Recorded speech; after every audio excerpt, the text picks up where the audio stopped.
I just got done filming a seminar on how to beach fish for salmon here in Puget Sound. The Everett Salmon Steelhead Club, let's check this out. The time now to chase these fish. So a little bit about myself before I jump into this. I've been fishing my whole life. Since I could put a pole in my hand, that was me. I was sitting there with a fly rod, and ultimately it came to just absorbing as much information as possible. In fact, it got me started on the beach fishing because that was the only place I could go to. My grandpa would take me to Bush Point, and we would go chase those pinks every single year on the odd years and just have a ton of success and fun. I own Holy Moly Outdoors, and I really helped through that to create that YouTube channel. I came back from college and kind of felt the passion and need to really just start by recording what I was doing as the adventures, which then led to sharing the information that I had learned. I had some mentors over the years that taught me how to fish, and I felt like this was the right path to start showing there's a lot of people that don't know how to fish and being able to do that. So you can look that up, and I'll give you more information later if you want to, but that's kind of how it all has progressed to now. But beach fishing truly is my passion. So why fish the beach? For me, there's so many different reasons to do it, but frankly, you're going to be able to save yourself so much time in just being able to drive to a beach and not have to worry about hooking up a boat, getting everything prepped and ready, the rinse down and taking care of things after the fact. You're saving yourself money because you don't have to tow a boat, all those different things. It just convenience-wise is so much better to fish off the beach. You get a couple different opportunities depending on the year. Obviously, this year's a pink run, so we're very fortunate for that and the amount of fish we have. But you got the Coho too. And in fact, most years, the Coho actually bite better on the pink runs that I've found. So you have a lot of opportunity for that to bring your family, your friends, and just have a heck of a fun time. I've found one of the coolest things about fishing off the beach. It's as simple as a pair of just rubber boots. You don't need to have too much to access where you need to go. A lot of our beaches are just cobble, a little bit of sand, so you can get away with that. You can get as fancy as going even to hip waders, and you can advance all your way through the chest waders if you want to start doing river fishing and other things later on. I found having the right gear there just makes it essential and easy. And then when you get into how you're carrying your gear, again, it's as simple and complex as you want to make it, but I found just at your local Walmart, it's $9 to carry this. I have all my buzz bombs, all my pre-tied leaders, everything fits into this little case. And then I just have a shoulder bag or my waterproof backpack, and everything's with me. And as many of you know, beaches can get crowded, so the ability to do all your gear tying without having to leave your spot is going to be probably the most important things that you do, because some people are going to turn around and try and jump right in where you just caught your fish. The gear for fishing off the beach, I try and make myself look at the opportunity for something I can use later. Specialized gear is great if you're going to do it a lot, but you can usually get away with getting gear that'll be able to go forward into the river system and then beyond. So I'll show you here. I ended up doing this year just for the fun of it. But this is a striper rod that they use out on the East Coast. It's a 9-foot, and we were testing this the other day just to see how far you could cast with it. And it casts another 50 to 60 feet further than just your regular rod. Now, it's mainly because you got a lot more power behind the back end of it, but it's really fun to fish, and you guys can come check it out if you want.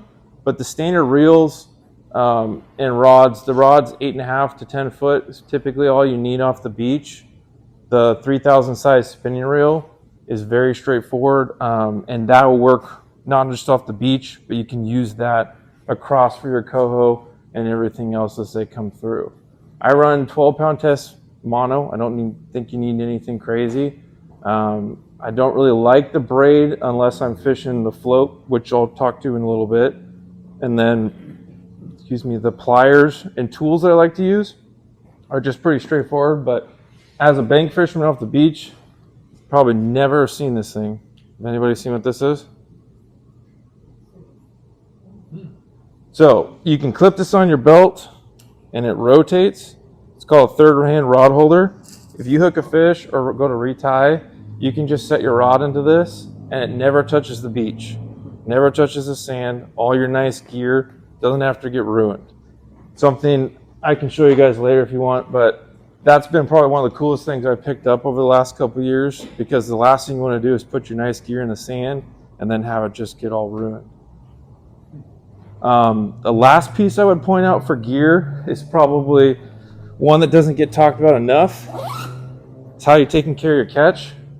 You can go buy a fish cooler bag, $50 to $100. This is $9 at Costco, and it'll fit just about every single pink or coho you'll catch off the beach, and it's super easy to carry with you. So I definitely say that having something to take care of your fish is going to be super important when you're down there.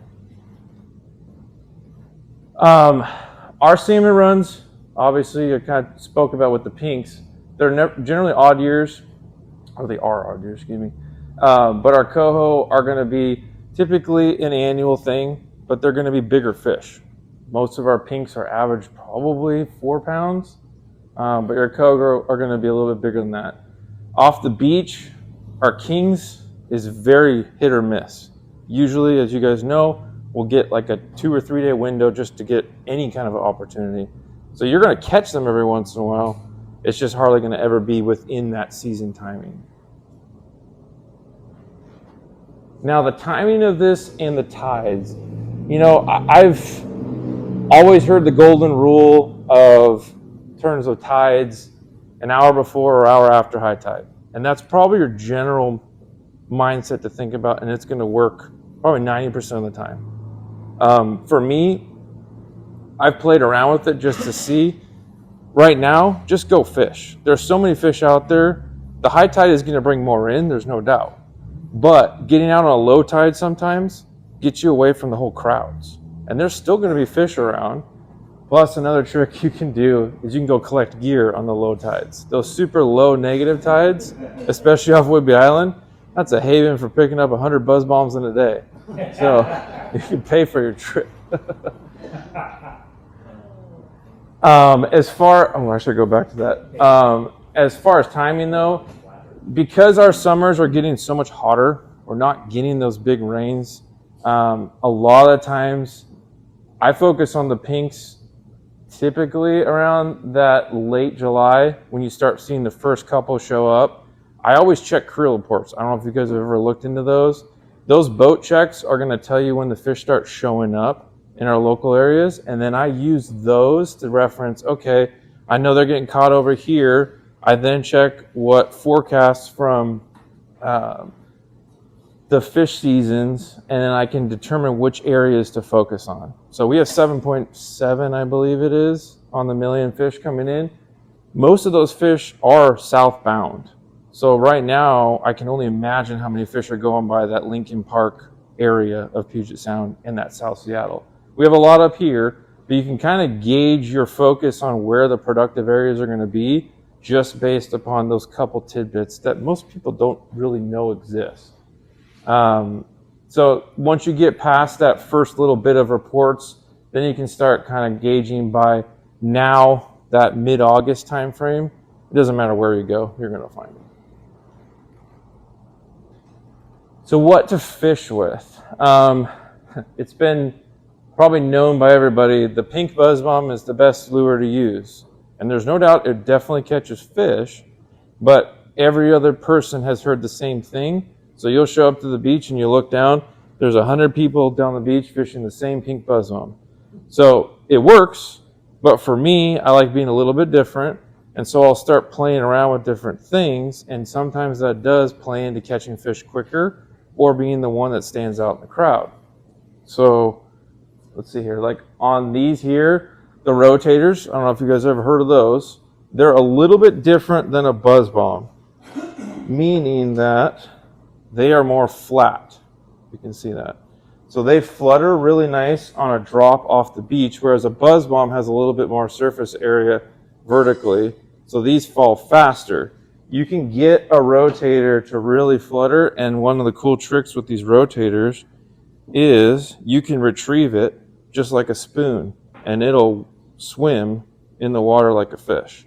So I'll sometimes change my retrieve, and I'll jig it like you normally would, and then I'll start swimming it for about 3 or 4 cranks, and then go back to jigging. The cadence and changing everything, which I'll get into in a minute, can sometimes also be the difference to getting you a lot of bites. But again, changing up, being even different than that, if you guys have ever seen a Castmaster style lure, like a Cabela's has them of their own brand, these work really good off for both Coho and for the pinks, and they cost like $4. So a lot of times the buzz bombs sell out. This year it seems like everybody kind of caught on to having the gear, but you can catch a lot of fish on these off lures and nobody else is using them.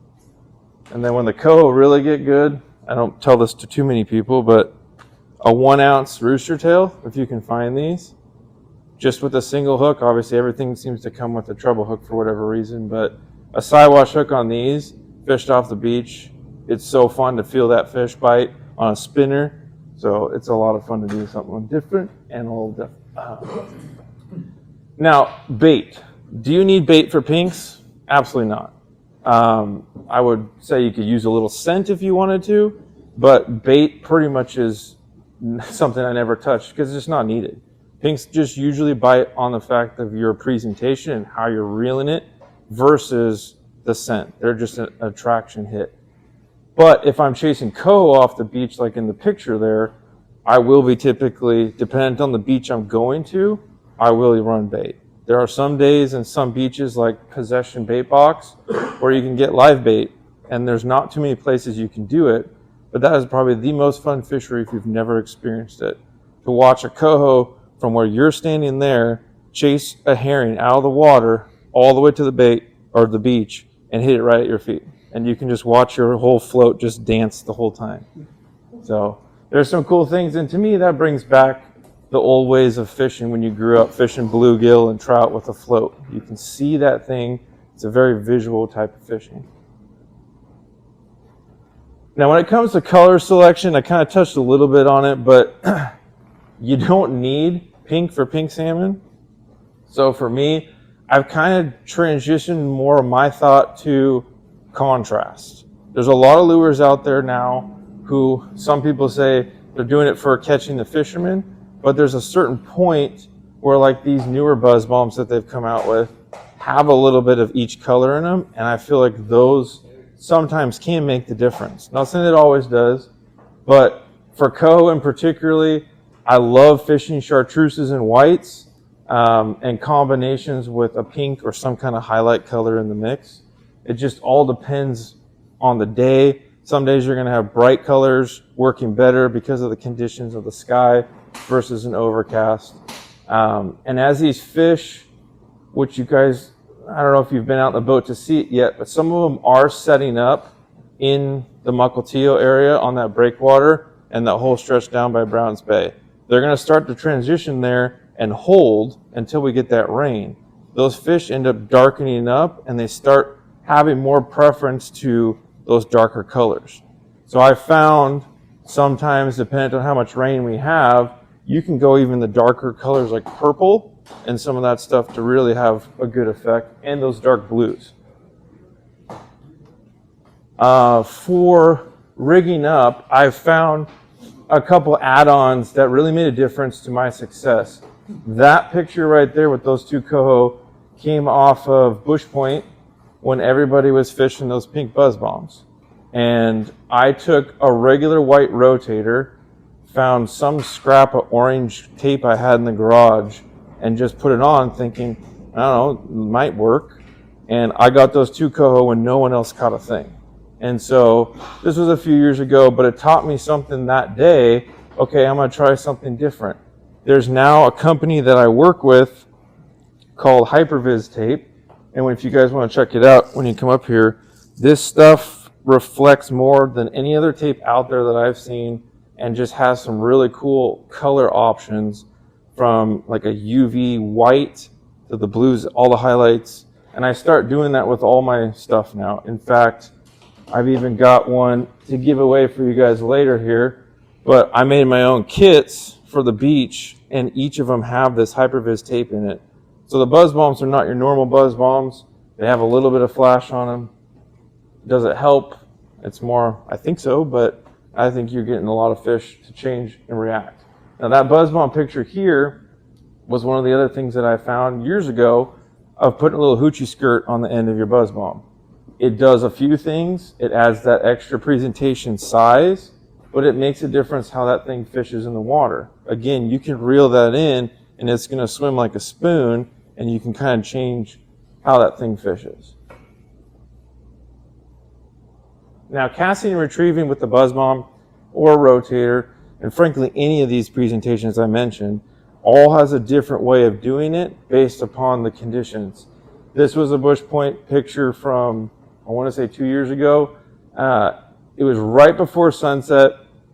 There was almost no current. It was about slack tide. We saw the fish happening to be jumping around, and then about 20 minutes later, a tide rip started showing up, and the bait came in really close to shore. I noticed the guy to me on my left ended up hooking 2 fish right away, and I couldn't figure out what he was doing different than I was. I was casting as far as I could and doing the general normal retrieve. However, this guy ended up just straight reeling. And that's how I started figuring out about how they move in the water.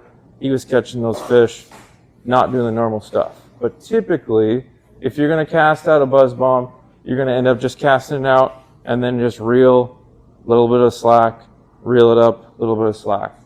And again, you mix up your retrieve, figure kind of where the fish are at. When they're around, it doesn't really matter what your retrieve is. They're going to hit a lot of the stuff. But I always observe the people around me. Typically, you can watch the beach and see if people are catching ahead of you, and you can know that school's coming. A lot of the time, it's leading ahead of the school, fanning out in your pattern of coverage until you get a bit. Now, this one's always worth bringing up because I think a lot of people that may not know fishing very well get confused. One of the things I see a lot posted online, if you guys are aware of how social media is, you'll have someone be like, oh, I caught this really nice pink, and it ends up being a small Chinook. So a lot of people forget how to see the difference of them. And I thought it'd be helpful to see if you guys haven't seen this before. But I mainly just focus on the pink salmon with our tail here, because that's going to be the biggest giveaway. The coho that we caught last night, we had to do a double take for a little bit because of how big it was this early, but definitely white gums. That's a dead giveaway. And then our kings have that black mouth with the black gums, and a lot more. I notice on the tail has that silver streaks, and I kind of just, you can see it right away. Now, the importance of taking care of your catch, and you guys, most of you fish, so you understand this, so I won't go too far into it, but I have found being able to bleed your fish right away and have them in an ice of some sort is going to make sure that fish is the best tasting quality that you have. I've gone as far as making my own stringers out of $1 tent stake out at Walmart and a couple carabiners, to where you can stick this in the sand and just let your fish bleed out in the water. When it's done bleeding, immediately goes on ice. I've always heard the rule that if you want to eat them on the barbecue, it's best within 24 hours, and then you smoke them within 24 or after 24, but you obviously don't want to let them go too far. So just making the best out of what you catch. I mean, you spend all the time to go catch them, you don't want to go and waste. The beaches to target. So the benefit we have in Puget Sound is there is just so much area to cover. Now, every year changes, it seems like, with the restrictions. I mean, this year, 8-2 is closed for keeping pinks.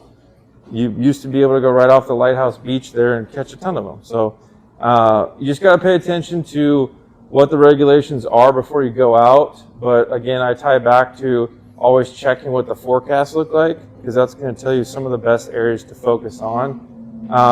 Whidbey Island's got a ton of beaches that are really good. And now that we've had that big rain to flush them out of the straits, a lot of these fish are now going to start coming through every which way. Yeah. I might have missed this. So you're obviously ankle deep in water. Yep. What's the grade of the beach? Is it It drop top? it really depends on the beach. I would say honestly most of them are a gradual grade. The only one that I'm aware of that's more steeper that I've fished is that Possession Beach. Because you'll get to where it's about 20 feet off the beach and then that hits off the shelf. So those coho come off Possession bait box there right up onto the beach pretty much. Okay. So you're casting the buzz Yep. bomb out. And going 40 yards or so. Roughly. So you immediately start to jig it and retrieve. That's where that whole you gotta test it out. Sometimes they're right on the surface, so you can cast it out and you can retrieve it right away. But I'll usually do a cadence of I'll cast it out, start the retrieve. If I didn't get a bite, I'll let it sink for 5 seconds. Then I'll reel it in. And you can kind of gauge how deep it is too, but based on if you start touching the bottom, or you'll find a lingcod or something, it'll find your stuff too, and then you know you're right too close. So your example really, it looks like you're almost like it's pretty much a twitch. I mean, I can even grab the rod and show you. But yeah, that's so for me.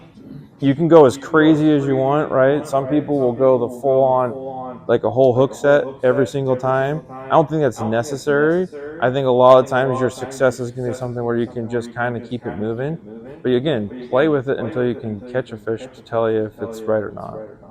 So, yeah, I'm excited to show you this one because, again, finding the right places to do it and leverage it. This is just a typical sliding float setup like you would for steelhead in a river. It's a little bit longer of a float. This can hold, I want to say 2 ounces, if not more. This is a 3/4 here, just where I had it at. But typically, you'll get either just a cut plug herring. You can even fish a whole herring or live. But I fish it basically just like that. And you're casting out a lot of the beaches on Whidbey Island. Fort Casey's one that'll get the tide rips right next to shore. And you can see where it'll come in like it looks like a river. And you can just kind of fish right on the edge of it. Your float will sit out there and it'll run that tide rip as the current goes. And those coho are chasing that bait right on the edge of the rip. So you'll watch that float just sit there, and then all of a sudden it just sucks right under. And some of the most fun fishing you can have. What's that? It's pretty much just like steelhead fishing in the saltwater. And occasionally we will catch a steelhead doing it too. So that's part of the fun. One part I didn't touch on, and I saw that I left it out here. We have some special regulations this year in some areas where you can't keep a wild coho. Area 9, for example. So I went and found just a really nice, cheap little knotless net. This is $12 at Cabela's. But the ability to land your fish without having to pull it all up on the shore is really important to keeping our fisheries going. I see too many people that'll drag that fish 30 yards up the beach, kick it once, and then go, oh, it's wild, shoot, and then throw it back. So don't have to do it this way, but I found having something, and then if you have somebody around you, somebody can help you net your fish, and you can always do that. But just another tidbit I've picked up. And then I think the last part I was going to do was just Q&A if you guys had anything you wanted to ask questions on.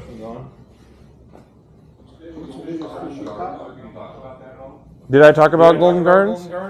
Yes. Yeah.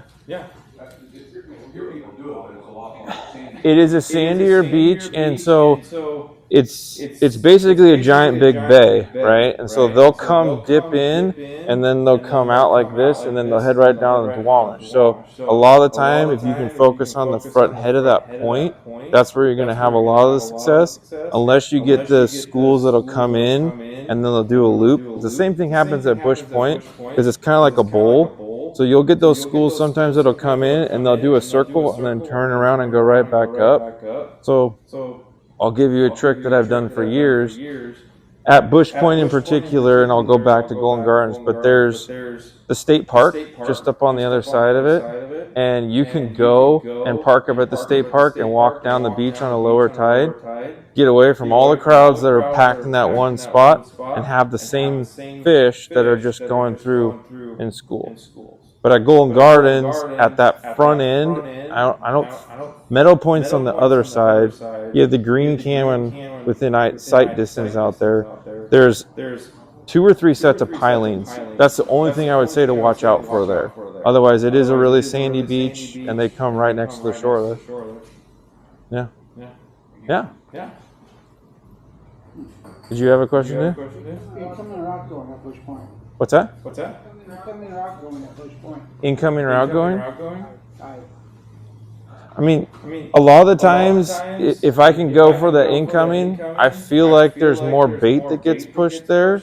I know we're talking about bank fishing here, but in 2015, I think it was, I had my little 12-foot Livingston, and we took it out there just to kind of get an idea. I have an underwater camera too, so I ran that just to see what was going on. I've never seen so many fish in my life that would chase your gear for 200-300 yards and never hit it. I mean, we had, the camera shows a whole school of humpies off in the distance, go in the other direction, see the spinner, and then turn this way, and then follow the gear. So that beach in particular gets a lot of bait on those high tides that pushes right up close. And so for me, I've always had the most success fishing it on that incoming. But again, you go on low tide, they're still going to be there, but you'll get 100 people every weekend, if not more, that are out there snapping gear off. So just go down and pick up all the buzz balls.